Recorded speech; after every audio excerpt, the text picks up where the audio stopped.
believe in the ripple effect.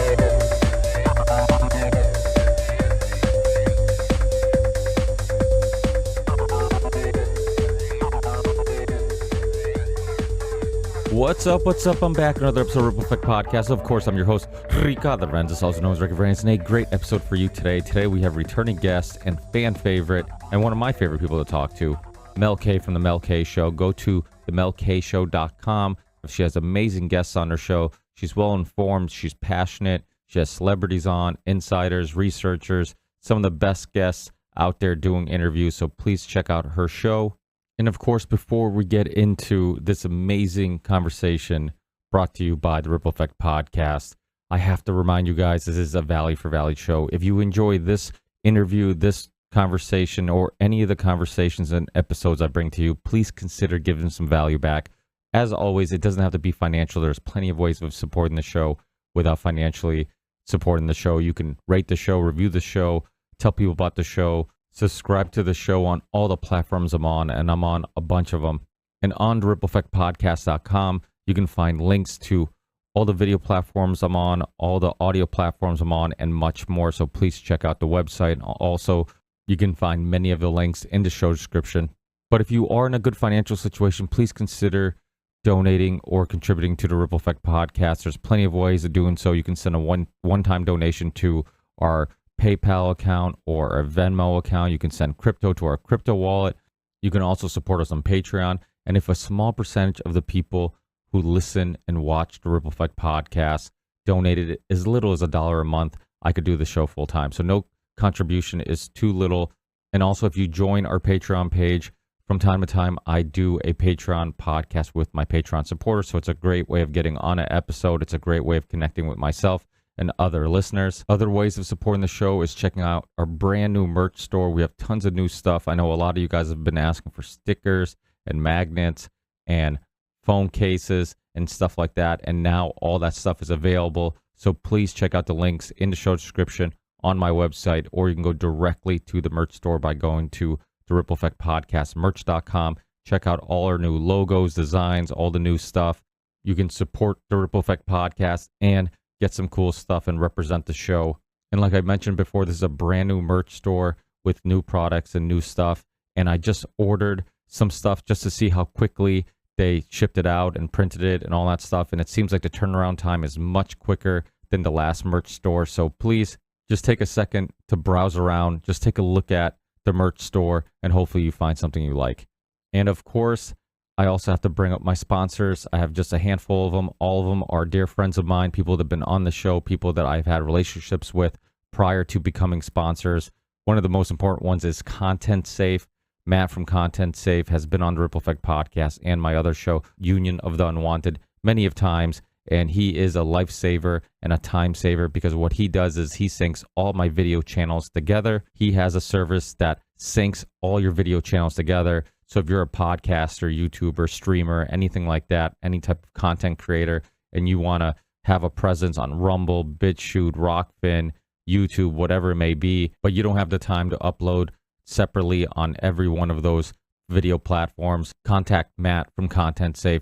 Let him know you're a listener of the Ripple Effect Podcast, and he'll definitely hook you up. Another one of my sponsors is the University of Reason, created by Richard Grove, another past guest of the Ripple Effect Podcast and another dear friend. People in the alternative media community might know him from the Tragedy and Hope website and also the Grand Theft World podcast. And he created something called the University of Reason and these very popular autonomy courses, which has helped a lot of people who have been at a crossroads in their life.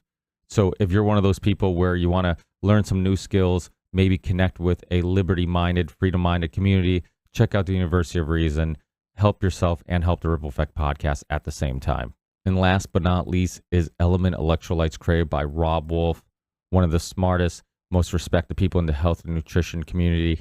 He is also a past guest of the Ripple Effect podcast. So please go to the Ripple Effect podcast website. You can go to the little search tab and search any of these guests or any topic you might be looking for, and check out the episodes I've done with Robb Wolf if you want to learn a little bit more about Element Electrolytes, how he came up with the formula and all that stuff. But I'll give you a brief description. They are little packets of electrolytes that you put in your water. They taste awesome. No artificial colors, no artificial sweeteners, only the stuff that you need: potassium, magnesium, and sodium, and enough of it to make a difference. It will help with cramping, migraines, fatigue, all types of symptoms that are due to dehydration. So if you're a gym rat like me or an athlete and you want to prevent cramping, or you want to get a couple more sets out of your workout, please check out Element Electrolytes. Use the link on the website or use the link in the show description to get a free gift with every purchase. Drink something that tastes good, add some flavor to your water without getting any artificial colors, sweeteners, or getting any extra sugar that's going to kick you out of fasting or ketosis. So this is keto friendly, fasting friendly, and more importantly, it's premium ingredients and enough of it to really optimize your brain and body. So please check out Element Electrolytes. That's about it, guys. Use those links like I mentioned in the show description. Check them out, subscribe, rate, review, all that good stuff. Check out our Telegram group chat if you want to connect with myself or other listeners of the Ripple Effect podcast, and enjoy this amazing conversation with Mel K. See ya.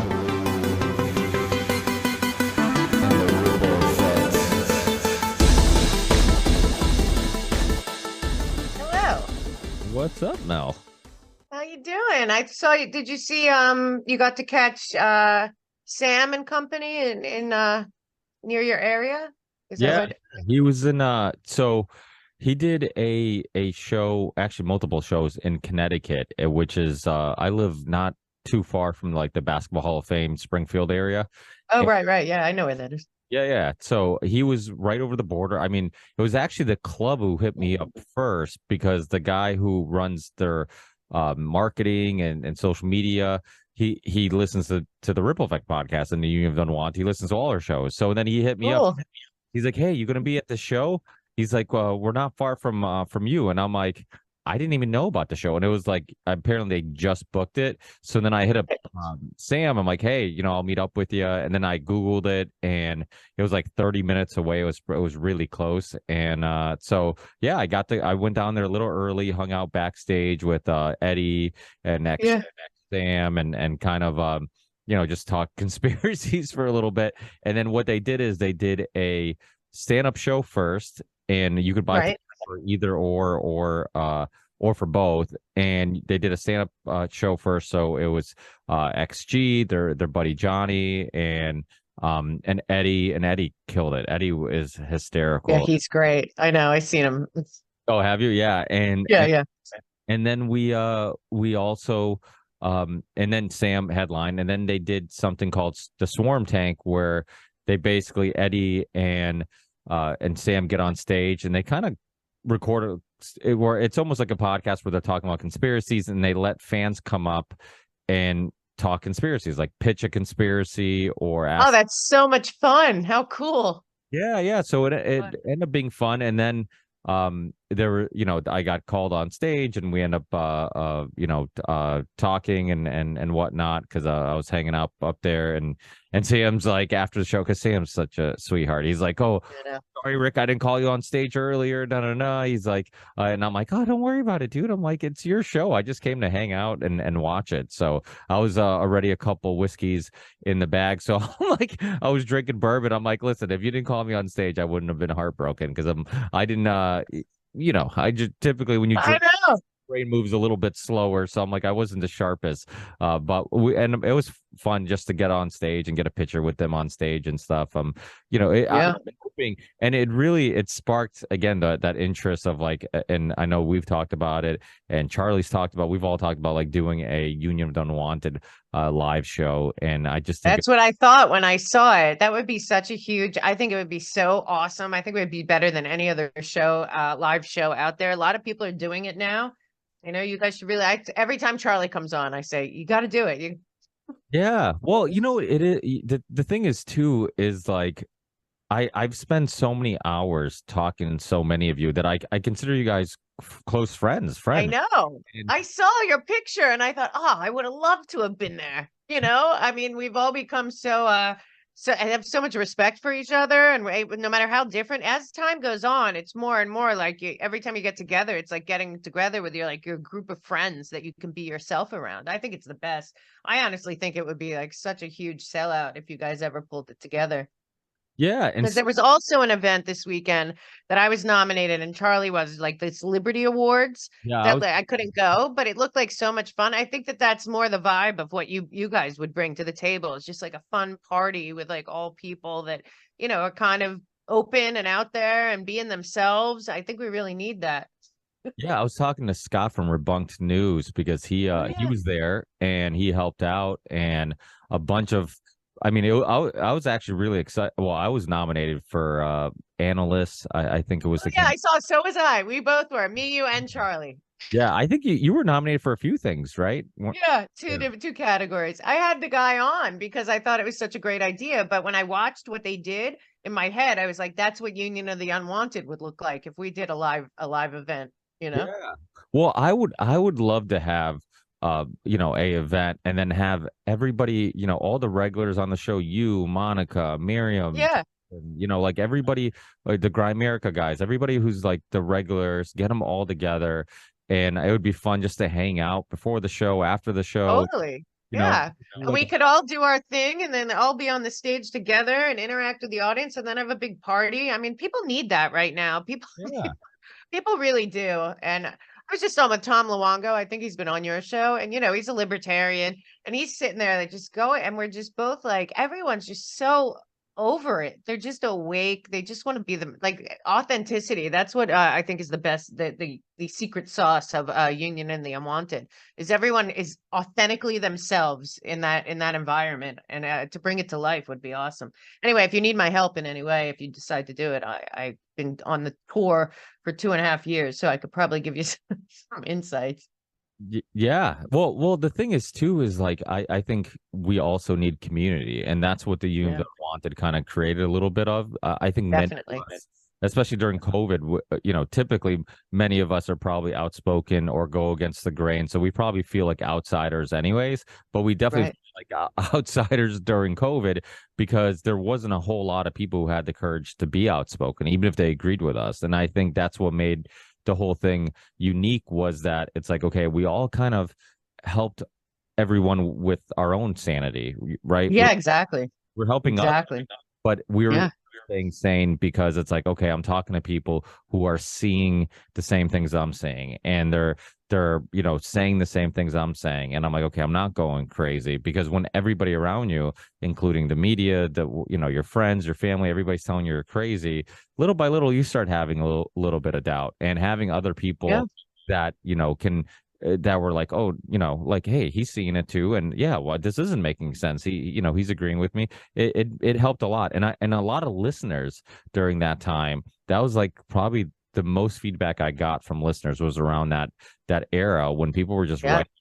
Either it was for two reasons. It was either they were sharing information, which was awesome. That was a great resource. Just getting listeners from all over the world send you their story and their perspectives and stuff they're seeing and their research, and then also just the fact that they were hitting us up, just saying like how much they appreciate the Union Want and Ripple Effect and all the shows linked to it because we were keeping them sane. They Yeah. felt like they were going crazy. So I think community is and destroying community and the importance of and community is linked to destroying the family and all these things that I think are essential in our survival. I think it's all on purpose, and we really do need to fight back. And I think having things like, I remember in 2019 the Red Pill Expo was in Hartford, Connecticut, and I went there and hung out. Well, Richard actually invited me, Richard Grove, and because All he right.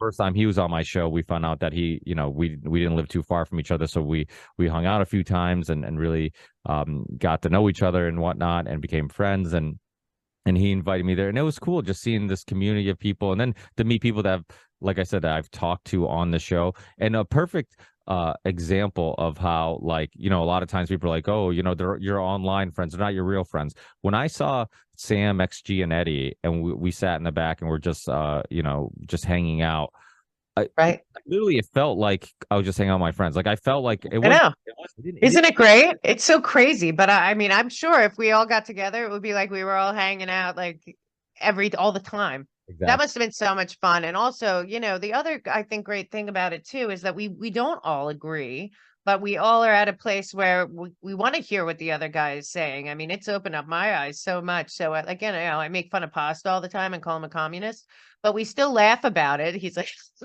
you know, and he always says to me, I'm like a Trump person, and I'm not, and he's not, but we just think it's funny because that's how like people look from the outside, but we agree on so much stuff that it's like, what are these labels? They're just all so ridiculous and phony.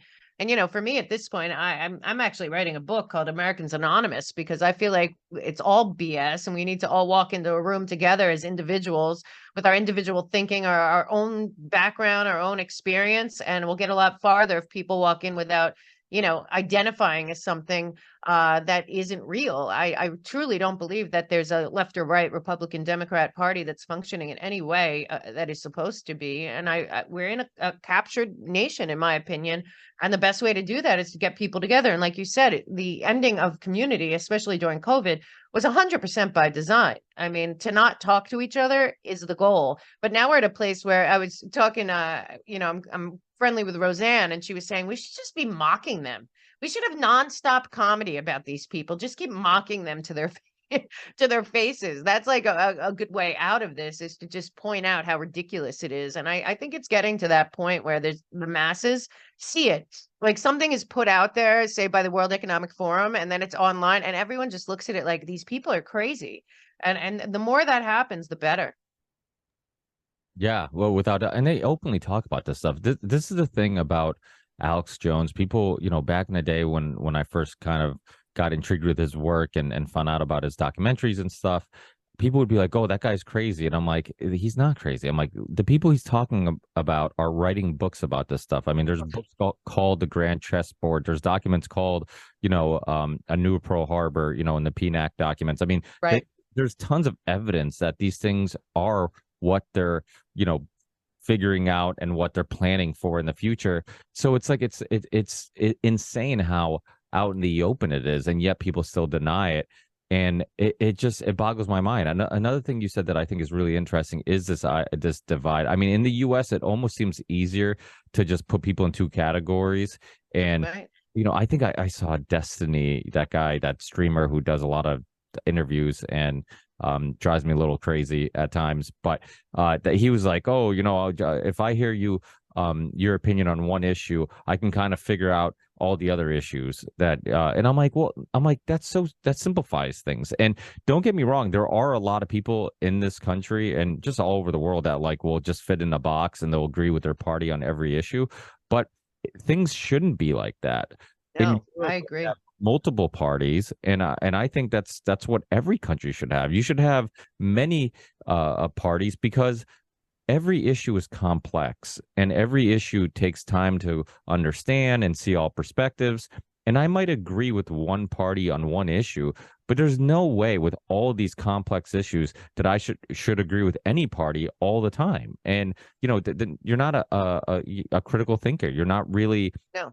thinking deeply about these issues. You're just kind of picking and defending your team. Yeah, and it's not really human nature to do that anyway. It is actually about control. And what I've been talking about quite a bit is the idea that individual liberty, individual sovereignty, all of these things are really what was meant by our founding documents and all of that. It became, you know, actually Washington was the one who didn't want parties. He said if we had two parties, Jefferson and Hamilton argued about it, but he was saying if we have parties, then it'll become about the party and not about the individual. And that's really what's happened here. And bigger than that is, for me, I have a big problem with this win red, act blue. You know, the money side of it is so bogus, because if you really look into this, of what's going on. They knock out the good Americans that run for office for all the right reasons before the primary. And a lot of that has to do with the money structure and the PACs and the lobbyists that really fund all of that. So the American people aren't having a true election of all the candidates that want it to run. It's like, for me, I feel like they should just put all the candidates on the stage when they have debates, regardless of party, and let them say what they have to say. If, as long as we keep dividing it, but they've set up this situation, especially in primaries, where you can't vote unless you pick a side. And I think that's a big problem right now with what's going on with Trump. And certainly if you're looking at the Republican in name side, there's so much division. All these people are running that can never win. I mean, there's no way Pence or Chris Christie could ever win. Nikki Haley, they have no shot. Yet they're running and they're dividing and they're fighting amongst themselves. Particularly bad is the DeSantis versus the Trump people in the, in the echo chamber that is Twitter or somewhere. And they're fighting amongst themselves. And it's like they don't even get at this point that neither party matters right now. And like I keep saying to people, in my opinion, we are a captured country. Our country is, I believe we have a uniparty. That uniparty is controlled, in my estimation, by a globalist oligarch billionaire class that really don't look at we the people as we matter. Nothing that is happening that's coming out of the District of Columbia, our military industrial complex, or anything else is looking at the people, what the people want, what the people think. It's completely devoid of that, I believe, by design. But this globalist oligarch billionaire class that I believe is above our government and most governments in the world, they don't have an allegiance to any flag or any nation or any people. They really, I believe, what happened in our country, and I've gone back and I've read the documents and I've read what Obama said. I believe Obama in 2015 signed on to Agenda 2030 and the 17 Sustainable Development Goals without consulting we the people, and signed on to this globalist movement in 2015. And that was that. And then Hillary was supposed to come in and they were going to go for that. They call it global governance because that sounds a lot more palatable than one world government or a top-down government, or, and it's so crazy. Charlie and I talk about a lot. Like, these guys say this stuff out loud. So when I say global governance, I say go to any of their websites. This would be of the octopus of global control, as he says, World Health Organization, World Economic Forum, UN, IPCC, either Chatham House or Council of Foreign Relations, which I believe are one and the same. You go to any of the Rockefeller or Gates or any of the foundations, you go to the IMF, World Bank, BIS, any of them. You put in global governance and search it, and you're going to see the same exact definition on all of their websites, same wording, same everything. And it's about the end of nation states. Nation states no longer work. And what they seem to be suggesting is something like Hunger Games, but also every single one of them. And then you can add in NATO, and even the Vatican has a 2030 plan.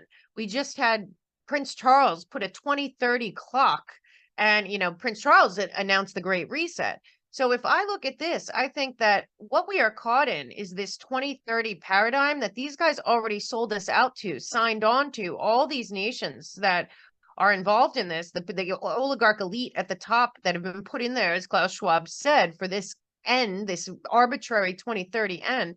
And if you go through all the sustainable development goals, I say to people, just instead of sustainable, say controllable or trackable or whatever, and then think for who. Those sustainable development goals are sustainable for that group of people that came up with this Agenda 2030. So for me, I look at this and I want the American people and people all out there, forget your party. Did you sign on to a 2030 globalist government, full on top down takeover? And if you didn't, you better start looking into what that means and say to yourself, well, for me personally, as an individual citizen of this country, you should start be taking it personally what is happening to this country, because as a citizen of this nation, this country is yours. This is a country by the people, for the people. And two, what's your alternative to their 2030? And if you really think as a single individual, what do I want the world to look like at 2030? It's nothing like what they want. So I think people really have to go back and look at when Obama signed us up for Agenda 2030. And I remind people all the time when the Kyoto Treaty that Bill Clinton and Al Gore started down the carbon credit path and all of that. there was a very an unknown lawyer in Chicago at the time that was involved in that whole thing with the carbon credits and the first COP conference, and that was Barack Obama. So it's very hard for people to look at this and not really realize. You brought up the PNAC document, that we have a oligarch globalist group of people in our nation that I believe don't have a loyalty to the United States, to our flag, our country, and they're doing everything they can with this arbitrary end goal date that none of us agreed to, and we should all be have righteous indignation to think that they signed us up for something that we didn't vote on or even were told about. Because if you go look at his speech about signing on to Agenda 2030, I mean, he's basically saying, you know, the model that is the nation state, let alone the United States, won't work in the future. Well, I don't recall we the people having a say, and it will work. We just need to all take back our countries and refuse to be involved in this. Yeah, I've heard Sam Tripoli talk about this, and he's absolutely right in regards to how people pick a team and they don't realize that like they're all, you know, they're all on the same team. They're, you know, it's global control, it's, you know, helping out corporations, it's extending government overreach. It's always the same things. And if you look at even like false flags, you know, I've done shows on the OKC bombing, I've done shows on any shows on 9/11. Like there's people from both parties that are a part of the cover up, a part of the false flag itself. There's, you know, so it's like this whole divide, this political divide between the two, or how they act like they're different. They're not. And in some, you look at, and in a positive light, Ron Paul and Dennis Kucinich, they also didn't fall, you know, victim of this political divide, because they were just like Democrats and Republicans were both fighting to get us in Iraq and in Afghanistan, and a part of that whole nonsense. Dennis Kucinich and Ron Paul, even though they're on two different parties, they're both fighting for the opposite. They're they were anti-war. They were, you know, trying to open the eyes of the American public that, you know, this is not what it's being sold. Just like in Ukraine, we're giving billions of dollars to basically, you know, American military companies, you know, and you know, the people who are building the bombs and whatnot, and you know, and also. The other thing that's really interesting is we talk about how they openly talk about this. I'm curious if that's what happened with the Georgia Guidestones. Like, I feel like it's been so open, like the depopulation thing. And then it's like, oh shit, like people are starting to believe it now and people are taking it seriously. Maybe we should take down a document that we've etched in stone that basically, you know, says our whole plan and our worldview and how we want things to be. Have you looked into that at all? And what's your yeah, I mean, it's my belief, because I really looked into Ted Turner and his relationship, you know, on the Lucis Trust, which I don't know if people know that Lucifer Trust, it is a meditation room inspired by Alice Bailey's work on a one world government, and Rockefeller commissioned her to be like the spiritual guide behind the United Nations. And she talks a lot in there about all these things that have come to fruition. And it was, her company was Lucifer Trust, Lucifer Publishing. They have the Lucis Trust meditation room at the UN to this day, which has a big giant black rock in it, 1,000 points of light, and the 10 steps to the one world government still to this day. But when you look at some of their literature and you see that they thank George Soros, Ted Turner was a big donator to the UN Population Fund. He's somebody who said flat out 500 million people is enough, as much as should be on the planet. Gates, who donated to this Lucis Trust, and it's not too far from Ted Turner's home. So whenever I looked into it, you know, they're so mysterious. Who would have built that? Like, that sounds like just total crap. But I see that all connected, and I do see that. And I do think the best part of what's going on, especially we talked about Union of the Unwanted already, but I feel like there's millions and millions of people that the second they throw something down that so clearly like aligns with either, you know, the Georgia Guidestones or the 17 Sustainable Development Goals or one of these things, people are awake and they see it. and they just say, wait a minute, there's that or there's that. And it's hard to deny. Like I said, you go to any of their websites and they are in lockstep. And this includes the Rockefeller Foundation, the Gates Foundation, some of these other places too. And to me, it's just a matter of so many people are watching it that they're trying to rebrand in real time. They're changing their ESG score. Oh, really? Well, that's because so many people talked about it that they saw it. Georgia Guidestones come down. Now it's just a myth. It wasn't really there, and it didn't really say that. So it's all this plausible deniability again and again. And quite frankly, it's like I said, it's getting comical. I mean, we have to be really honest that these people have no authority.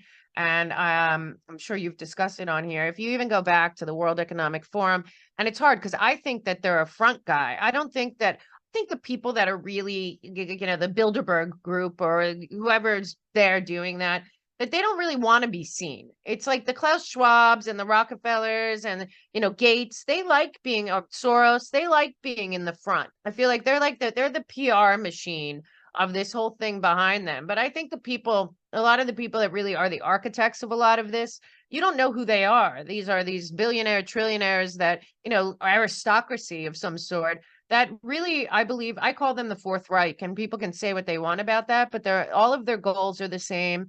It's not that hard to see. And frankly, the EU is, I believe, the first of their Hunger Games experiment.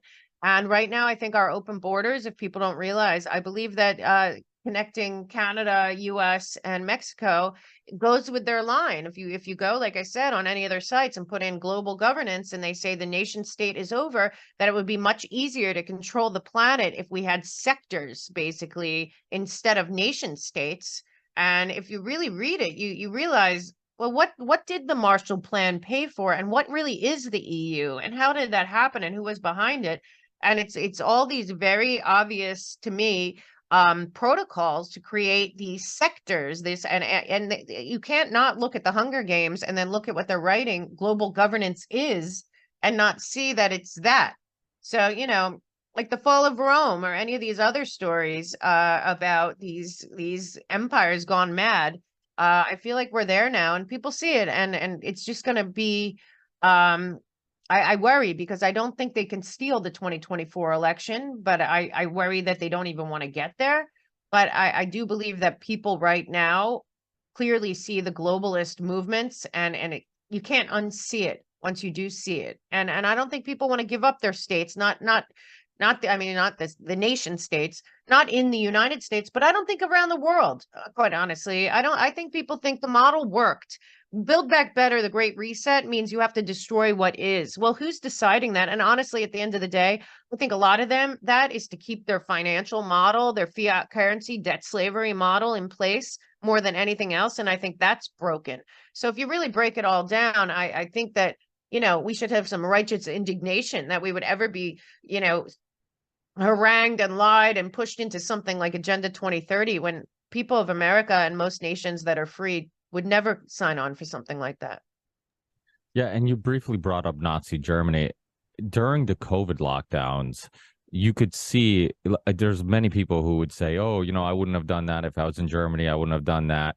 And then you realize how easily they divided the public, how they made, the unvaccinated the others, and how everybody turned on them and were so willing to be mean to them and feel like they were useless and all this stuff. And I'm just thinking like, yeah, you would definitely be one of those people that would have fell for it. You would have, you create the other, like they're a threat to, to the country or whatever. And then you can easily look at them like they're not human, like they're not worthy of living or just basic rights. And that was a scary time, and even though a lot of good, like you said, like a lot of good has come out of COVID in regards to people waking up, I think there is a great awakening. I think a lot of topics that were taboo and were kind of laughed about, like, human trafficking, pedophilia in politics and the elite just in general, because it's in Hollywood, it's everywhere.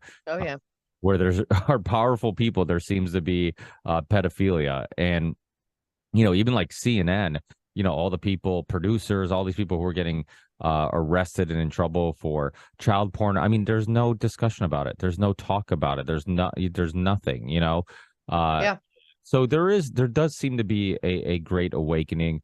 Are you optimistic about the future, or are you pessimistic? It sounds like you're optimistic, but I don't Yeah, want I am optimistic. Yeah, I'm glad you brought up something that doesn't get talked about enough, because I believe that it was created to shield certain people from criticism. Because I get accused a lot of being anti-Semitic because of my speeches. I give pretty hardcore speeches. I actually talk about that. I believe the real coup didn't start with Donald Trump. The coup started when they shot JFK in front of the whole world. I believe by design and on purpose for multiple reasons. But and that we've been in you said also earlier about a cover up. There's a scene in it's actually in Garrison's book, which I read, but JFK, the movie based on Garrison's book by Oliver Stone, where Fletcher Prouty says about what happened to JFK. He says, first you have to answer why they killed him. Then you have to answer who benefited. But the real thing that is where the real power lies is in who covered it up. Whoever covered it up is the most powerful people, and I believe those people, many of them are still in control. And I think it's bigger than just the CIA, in my opinion. But also, these endless cover-ups, this endless idea of reasons of national security, for hiding so much from the people, where things should be transparent, especially if they're using taxpayer dollars to pay for investigations, and then you get them. They're still not releasing the JFK stuff. So, there's all this stuff, but the reason I often get called anti-Semitic in hit pieces is because, which is a laugh if you know who I am, but is because what appears to have happened is that if you say anything about these bloodlines of the wealthy, even the Windsors, even if you say the Windsors or the aristocracy that goes all the way back to the French Revolution, or any of these families that obviously we know have had power for centuries, actually. Apparently that's anti-Semitic. If you say, in a recent thing, I talked about Operation Paperclip and how important I think it is for people to understand that happened, what happened, why it happened, and where those people went, including Wouter von Braun and people that went to Hollywood, people that went into all our institutions. This is a real thing. It really happened. And again, if you say that, you're anti-Semitic. If you say you don't like that George Soros has fomented color revolution and regime change all over the world, or collapsed the pound, or whatever, you're anti-Semitic.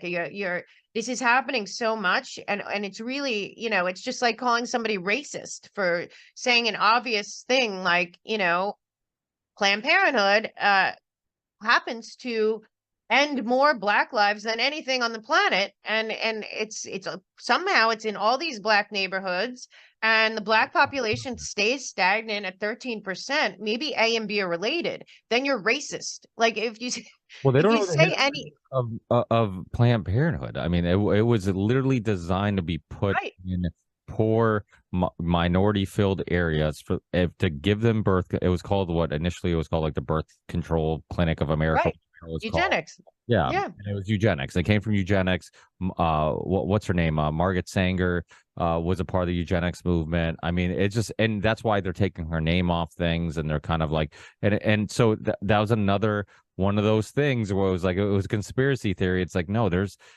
actual evidence. There's a great documentary right. James Corbett told me about years ago called MAFA 21, and it goes through the whole eugenics movement and how, basically they were trying to purposely target minorities, specifically African Americans, and the whole history of it. And it's like the narrator's Black. It's like these people, Yeah. they know their history.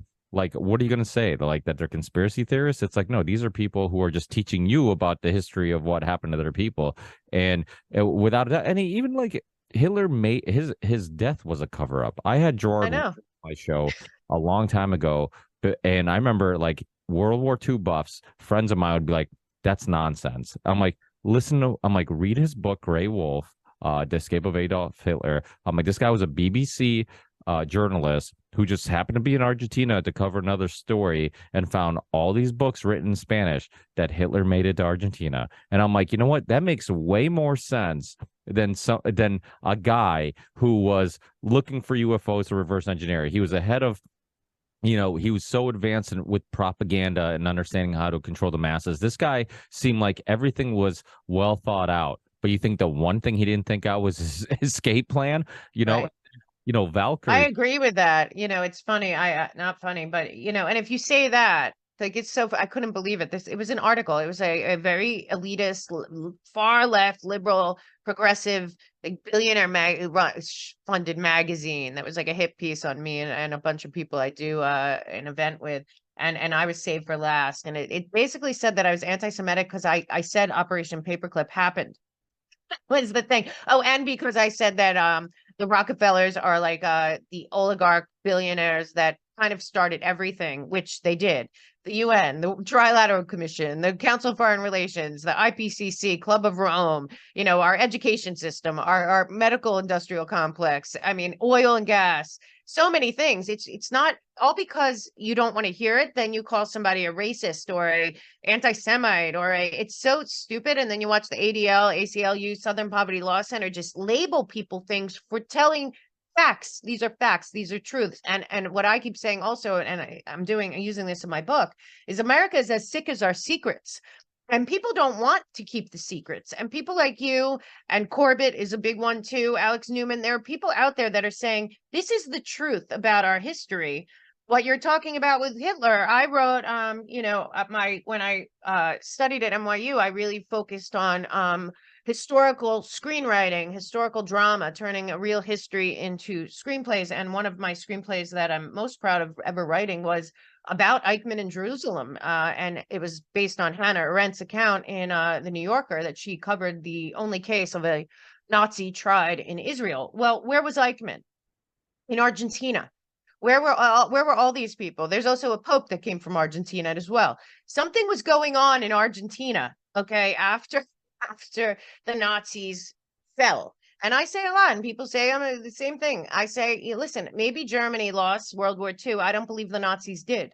I just don't. And I see a lot of the things in Klaus Schwab and his whole crew. And I'm telling you, I really believe that this oligarch billionaire aristocracy has families and people above that we don't know about because they don't care about us knowing about them. They are living in a different realm.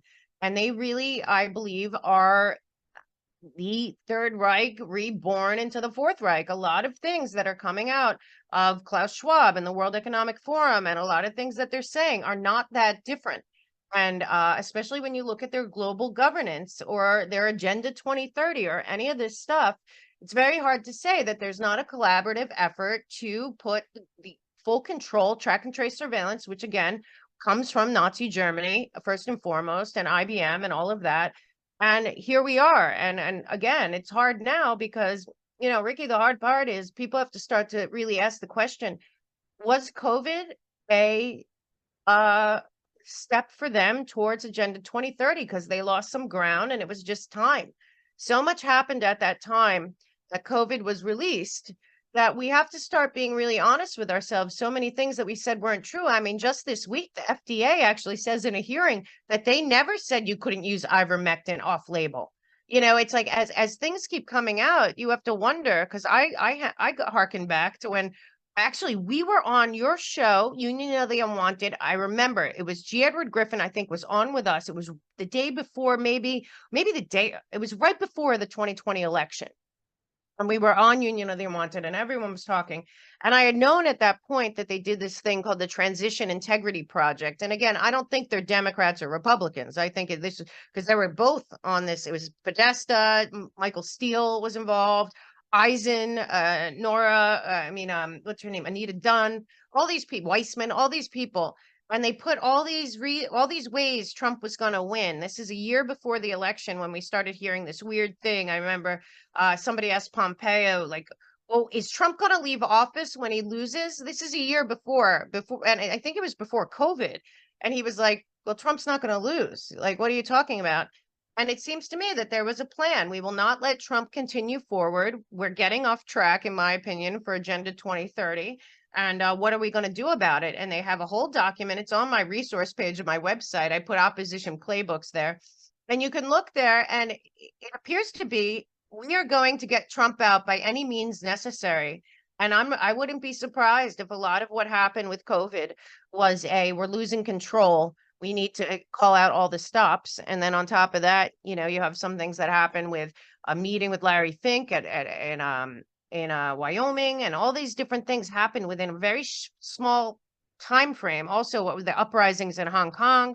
Just so people should look back at what was going on before the COVID was became the pandemic, because I think we're dealing with something, and I think most people, if they just look at the truth, can unite with righteous indignation that any of this happened at all.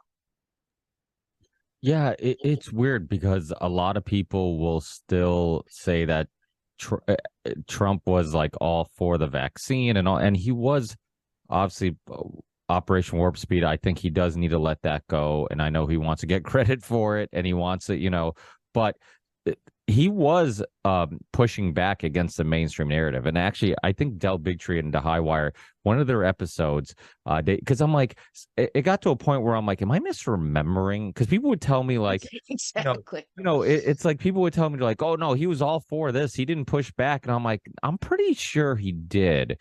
And I remember like, so The Highwire, Del Bigtree, they did a good segment on it where he's like, going back and showing all the times that like he did push back, and I'm like, okay, I'm not going crazy, like, because I do remember everybody was saying that we need more time to stay at home and we need to shut things, mask everybody and shut things down longer and all this stuff, and he was always kind of pushing back against that. And and to do it at that time where like, that any other president would have been just like going with whatever the experts tell them and whatever else, and helping with whatever agendas were being in place. But he did push back. He pushed back on the masks. He pushed back on alternative treatments. He openly said, I remember the day he openly said that he was he said something about ivermectin. I don't know if he said he took and hydroxychloroquine. He took a thing out of his shirt and read it. And then they were all like, oh, he wants you to drink chloride. I mean, like, it was so crazy. And I believe, but honestly, I honestly think, from what I'm told, and you've interviewed some of the same people I have, it does appear that not left or right, everyone inside his inner circle at that time seems to have been misleading him and lying to him. And I'm not making excuses. And he always said it would never be mandatory. And he did also say he wanted the country to reopen by Easter. Think about that. Like, he said this, and also, like, they never used those, like, he brought in remember the Comfort and the other ship and all this stuff. He was trying to do whatever he had to do to reopen the country. And they wouldn't let him, and they kept giving him advice. And then later on, Deborah Birx comes out and says, no, there was no, because her big thing was that you could spread it with an asymptomatic spread. No, that wasn't true. Mask work. No, that wasn't true. Social distancing came from Fauci's wife, who was somehow running the operations of like these protocols that were nonsensical. I just think people really have to understand that it's the cover up that we have to always pursue. Who covered it up? And why? Because those are the most powerful people. And I believe that they're above our government, and they always have been. And, call it what you will. I see them trying to usher it in again. That's the fear right now. I'm sure you saw this guy that put out a viral song a few days ago, Rich Men North of Virginia. And it really is resonating with people, but people don't realize it's resonating a lot with the inner city and with, different communities, not the white Southern, country music lovers. It's because it's a anthem for how people feel right now. They feel homeless in America in terms of society, in terms of politics, in terms of watching the DOJ be so weaponized in our faces that it's an embarrassment. This is all, I just feel like it's actually ruining their divide and conquer at this point, because it's affecting everyone, and it's affecting everyone in a way that's psychologically, emotionally, spiritually, in every way. You can't not see it. You really have to not be in the game at all, not have children, not have a paycheck, not have a job, to actually see that our country is captured, and that the only way out of this is we, the people, basically saying enough's enough. We're not doing this. We're going back to how it's supposed to be, because this is so far off base on every level. So, in your opinion, because this is something that I wrestle with a bit too, do you think that the founding fathers and the system that they were foreseeing, in the country they were foreseeing, if you could some way remove the corruption, that things would work well. And the problem isn't the system, but it's the manipulation of the system, and it's become so corrupt. But we have all the right principles to really have a country where, things work in a fair and not so divided way. Yeah, I do believe that 100%. I believe that the Constitution, the Bill of Rights, especially in the book I'm doing, I'm going to put in the back a bunch of things from the Federalist Papers on how they got to that. I certainly think people right now should be reading the Declaration of Independence. It's only 4 pages, but if you read it right now, you're going to be like, oh my God, we are them.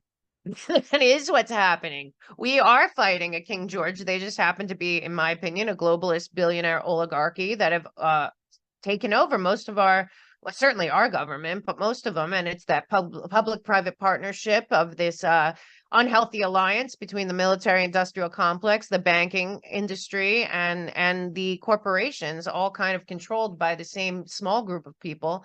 And I believe, yes, that we do have that. First and foremost, people should take a look at the 9th and 10th amendments of the Constitution. Most of the powers that have these giant bureaucracies, most of these agencies are unconstitutional. If they ever got questioned in front of a legitimate Supreme Court, they would be disbanded. I mean, these are not, if the 9th and 10th Amendment basically say the powers of the federal government are very limited.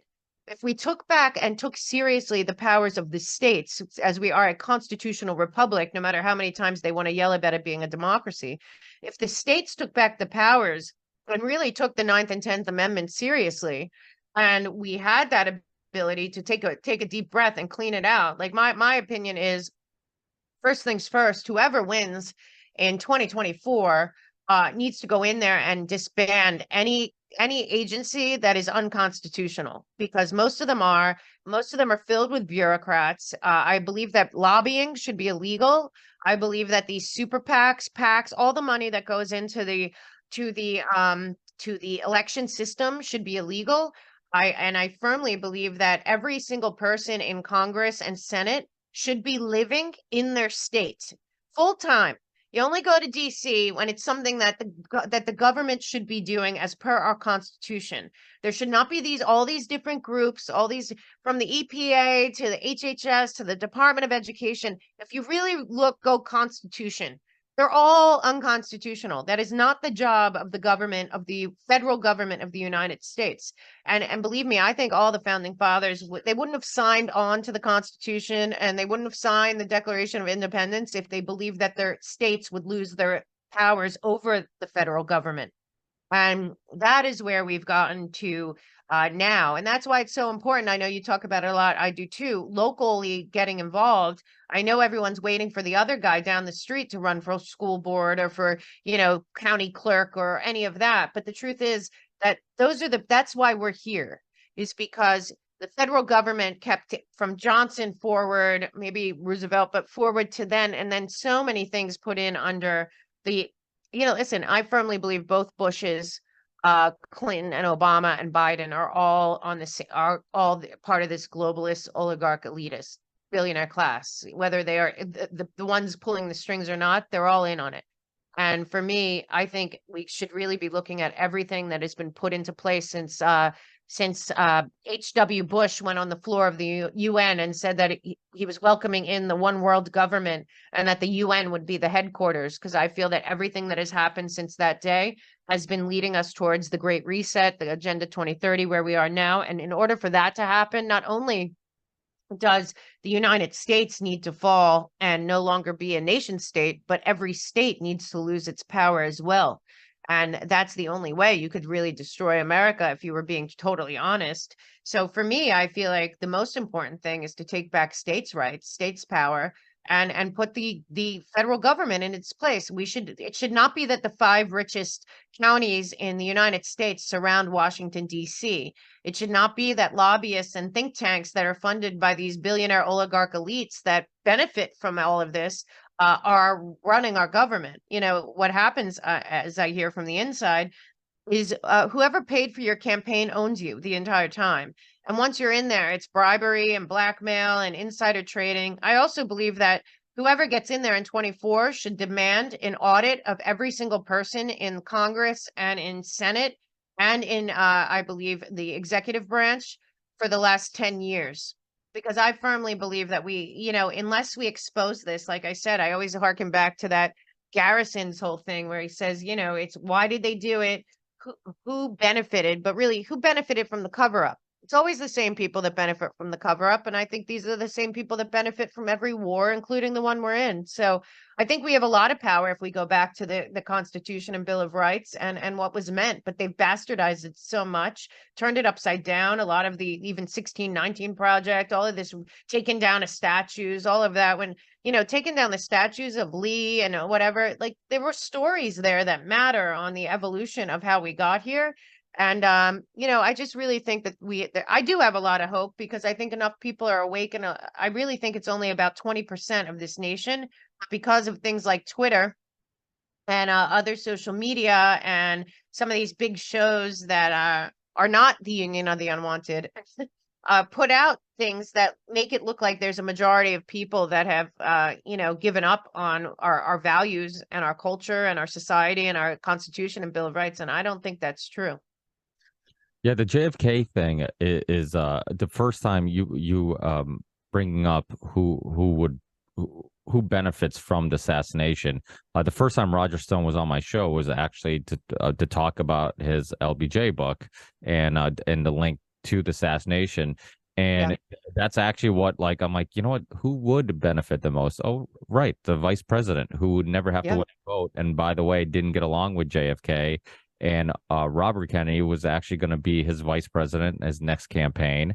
And I mean, that does look like the beginning of a coup. When you look at Allen Dulles, head of the CIA, all the fuckery he was involved in, his brother with the United Fruit Company and all the coups in Latin America. And then when JFK gets shot, who gets put on the Warren Commission? The guy right, exactly. It's Allen Dulles. Ford. I mean, it was obvious that it's like, okay, something, this is a cover up. And what a crazy time to think about, like, just the amount of assassinations all of that time. And when you really look at it, like, JFK gets shot, then the guy who they accused, who openly said he was a patsy, gets shot, and never mind, he gets found in a theater while the president of the United States of America gets shot in broad daylight. They're worried about the cops are supposed to be worried about a guy who snuck into a theater. So, and then Oswald says he's a patsy. He gets shot by a mobster who supposedly gives a shit about politics and loves JFK so much he did that. And by the way, there's a video of Jack Ruby saying, like, I need to leave Dallas to tell the whole story, and this goes to the highest levels. And then he gets like a vaccine that gives him cancer in prison, and then Robert Kennedy runs, and then he gets shot by Sirhan, who doesn't remember doing the shooting and passes a lie detector test. And then sound recognition proves that there was more gunshots than there were bullets in Sirhan's gun. And so it's like, you look at all this stuff and it's like, you're right. It is all out in the open, because who the hell would believe all that stuff? Well, would believe that the mainstream narrative on all those things that make no sense and seems absolutely crazy. And yet there's still some people who are like, yeah, it's like, I think he was shot by Oswald, and it's like, but what could possibly be the reason to hold back JFK documents now if there's not people still alive or people that will be implicated that are out there, which I believe also very important to look at what was going on when they killed JFK. He apparently had just told the Russians that he was not going to go forward with the Vietnam War. 2 days after Johnson comes in, he signs on and sends our troops to Vietnam, into a boondoggle that now should be questioned by everyone, as all these wars should be. A lot of other things JFK was doing. He was doing things in Africa they didn't like. He was doing things elsewhere that they didn't like. And again, he wanted to end nuclear proliferation. He wanted to break up the CIA. I mean, there's so many things, but again, another aspect, because you brought up also Oklahoma City and some of these other things. A good friend of mine, I think you've had her on, Kathy O'Brien. She tells the story that the shooting of JFK from people that were inside there, and the guy who saved her knew a lot, was close with Prouty and other people. It was a psychological operation on us because these giant and if you look at, especially in Prouty, how he explains it, and in Garrison's book, like there were so many anomalies that day about all these windows being open. There was no military presence. The way that they were driving, where they were driving, all these different things. The wind, I mean, there's so much there. But the other side of it is that it made the whole country and basically the whole world doing it.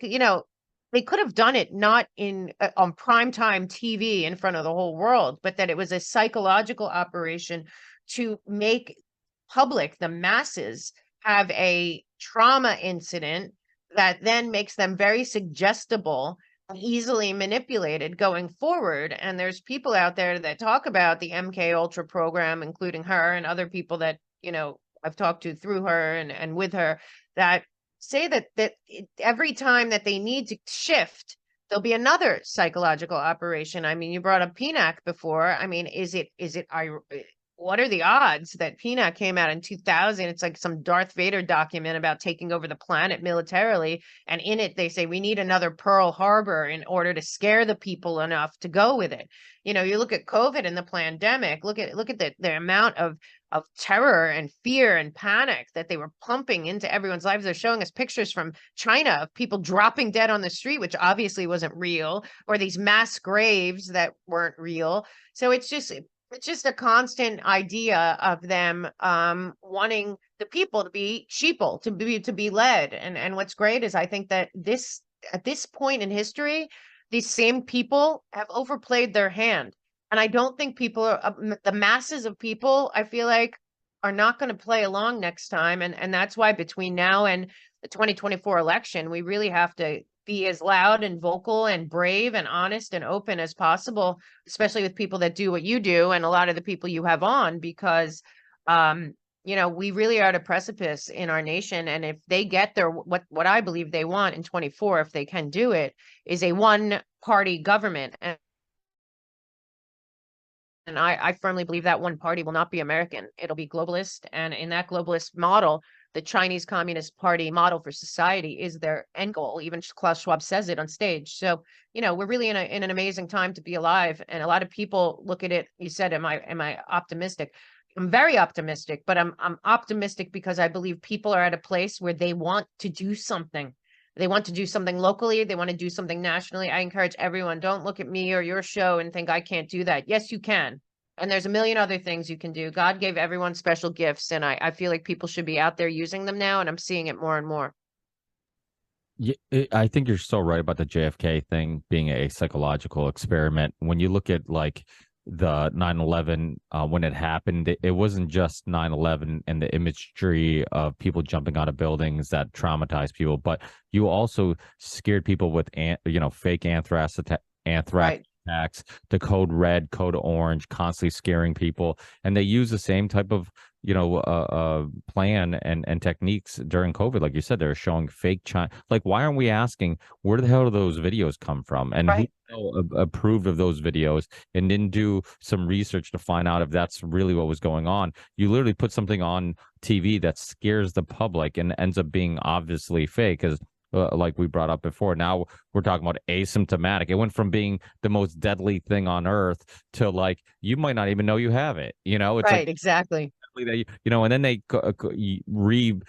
define terms like asymptomatic. I used to make a joke. I'm like, if I went to the doctor and I said, hey, I have I'm sick, and they're like, oh, what are your symptoms? Oh, I don't have any. He's like, well, you're not sick, get the fuck out of my office. Right. You have a mental problem. Yeah, exactly. Yeah, mentally sick. But yet, like, during COVID, like we started saying that people were sick who had zero symptoms, and we're using a BS, well, not a BS test, but a test that was incorrectly being used, because Exactly.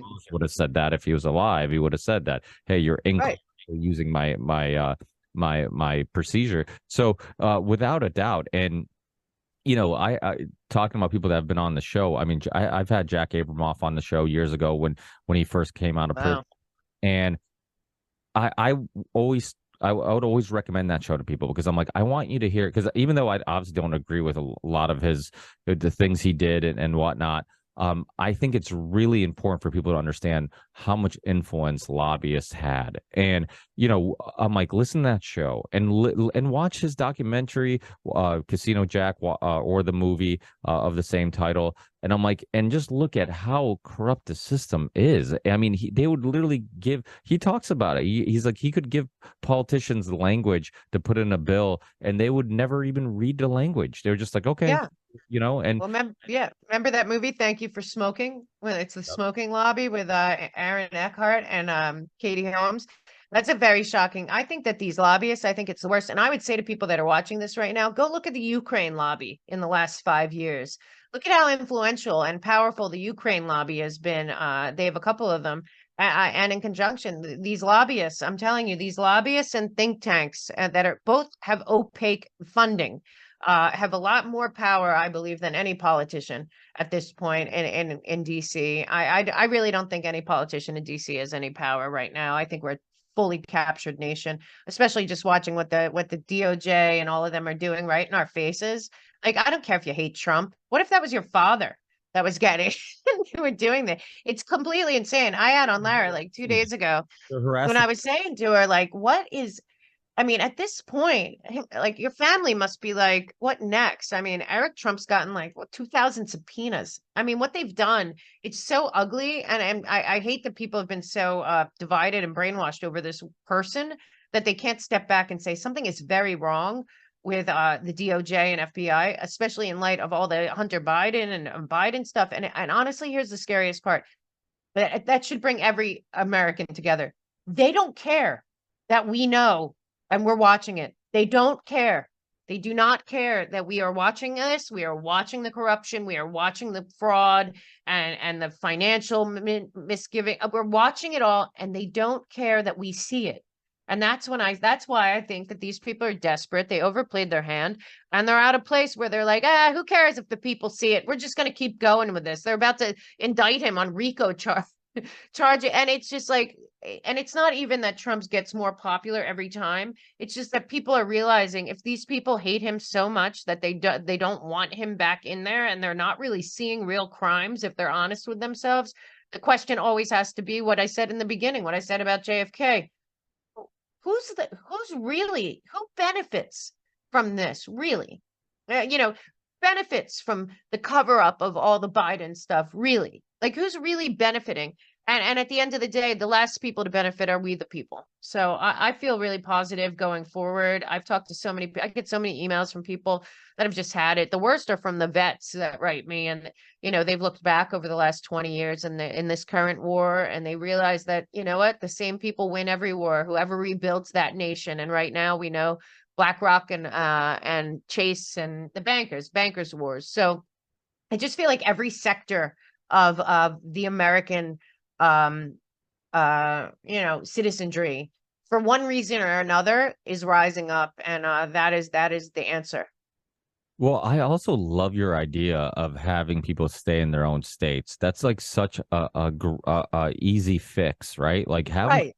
because then all the colluding would at least be minimized, right? Like when Yeah. together, you always hear about lobbyists going to DC and then grabbing them and seeing this politician talking to this guy behind closed doors and that guy, so it's like you would definitely minimize a lot of that stuff. And like we were talking about before, the importance of like states' rights, that's so important, because that was kind of the foundation of how this country was going to work and prevent imperialism and government overreach. Because it's like, okay, well, if you don't like, I live in Massachusetts. I was so embarrassed and disappointed in Massachusetts during COVID for many reasons. And it's like, okay, I could go to Florida. If I don't like Massachusetts, I can go to Florida. And they have a similar worldview to myself. Right. It's a place with people that respect freedoms and personal opinions and whatnot. And I'm like, and I have that option. And I would talk to people from other countries, and they're like, that's what makes the U.S. unique. Because like in my country, if my government says everybody has to wear a mask, I don't have another state to go to. I don't get to Right. like, let me go over the border and drive to another state where they're not masking people. And so that is what made U.S. unique, and it's an important part of it. Also, with like, there's so many well thought out things in that were established, like freedom of press, right? Like how important was that? When Alex Jones was banned everywhere, when Trump was banned everywhere, like like you said, it wasn't even about if you do or don't like Trump. It wasn't about if you do or don't like Alex Jones. It's a fact that Right. nobody should be censored like that. Nobody. And Yeah, a sitting president of the United States, if you didn't think our country was captured at that point, and that's the thing. That's the thing. People have to realize they're looking left and right, Republican and Democrat. You are looking the wrong way. You should be looking at who captured this nation.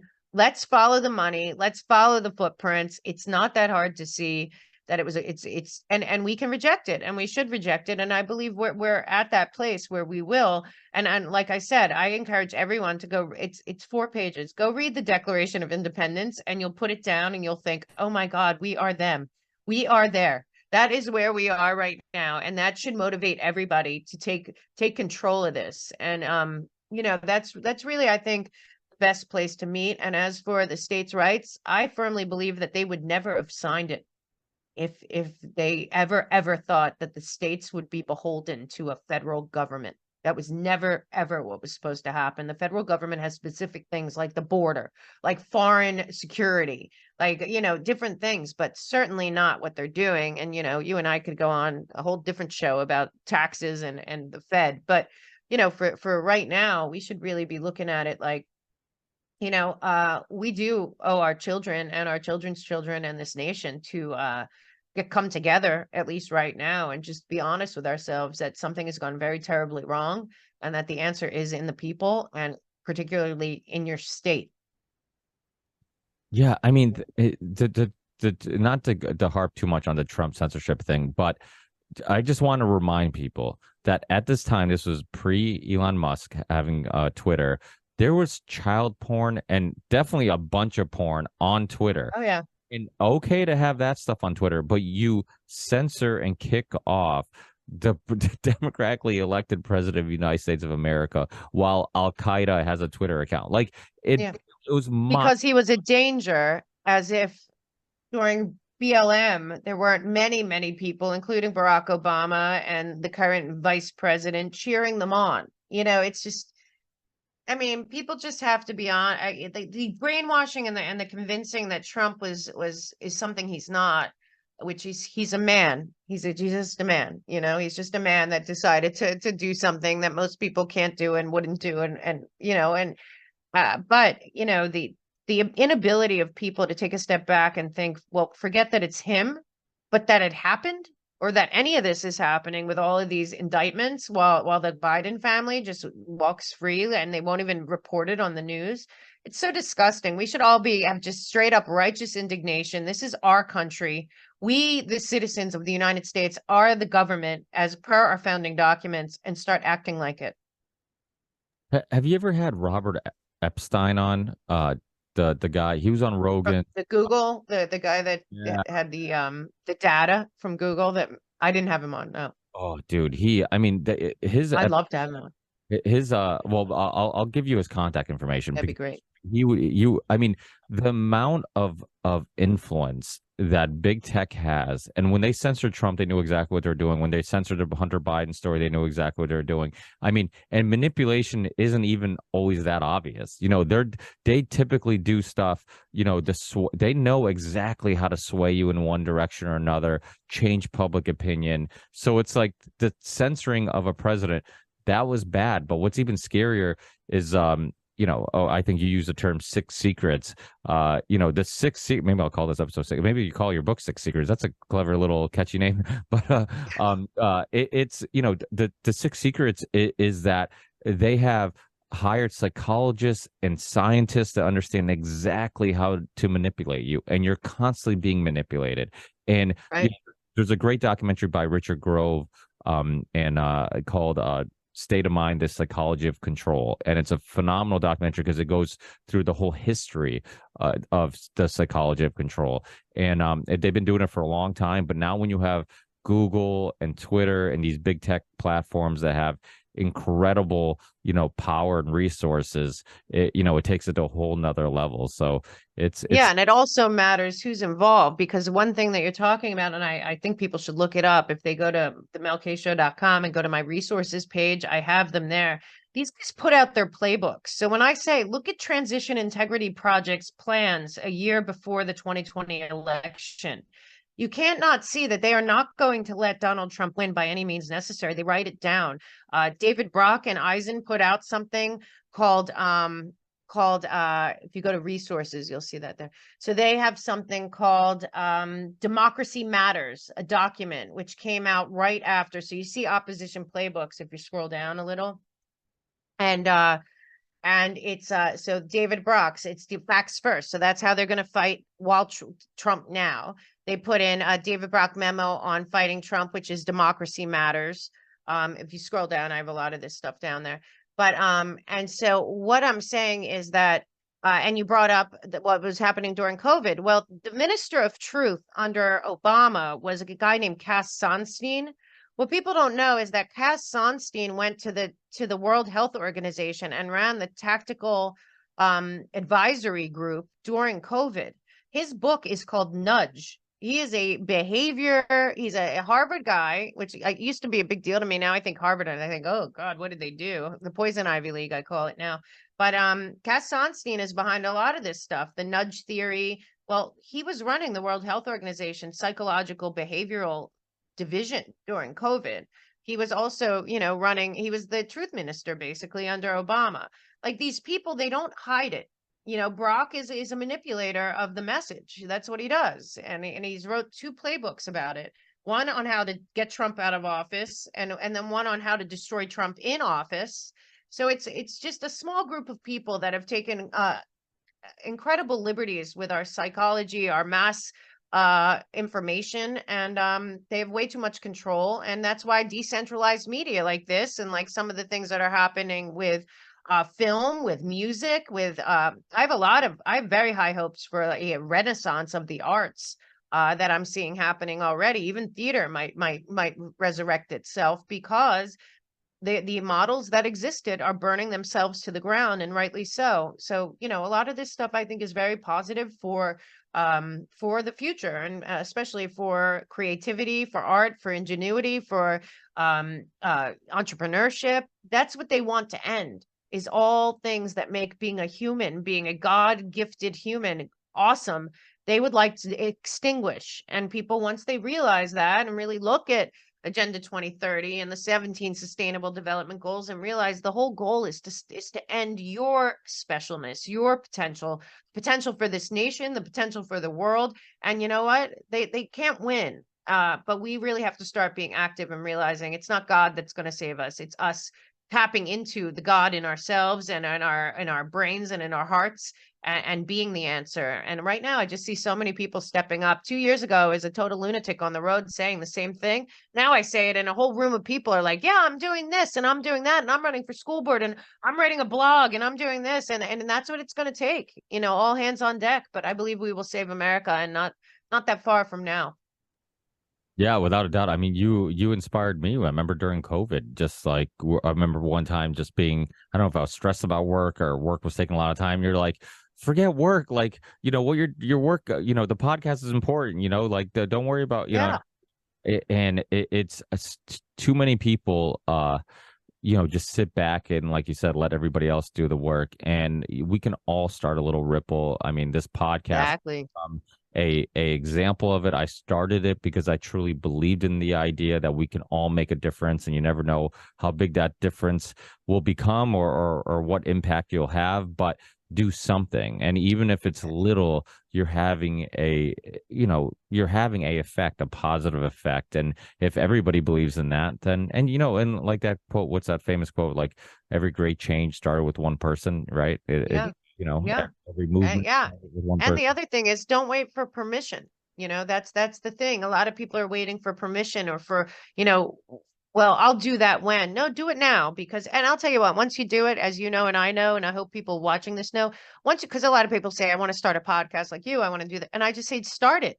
Don't look at the numbers. Don't look at who's watching. Don't look at any of that. I didn't for the first 6 months. And then I got kicked off YouTube and I had to start over and I did. And it's like, just keep doing it and doesn't matter. Don't get your voice out there. Be something, be an answer. And you know what? And you know this as well as I do. It lights a fire inside of you and it gives you so much purpose, the purpose. You find the purpose in this great time that we're alive. You find your purpose in it, your message, your ability to interact. It changes your life and everything around you for the better. It gives a new energy, a whole new dynamic. Once you just jump in and go and take the slings and arrows and keep walking forward, it transforms your life. And honestly, it transforms everyone around you. Yeah, that's one thing I'm still really good at. I don't spend any time looking at my numbers. I mean, every once in a while I'll take a look at it, Me but too.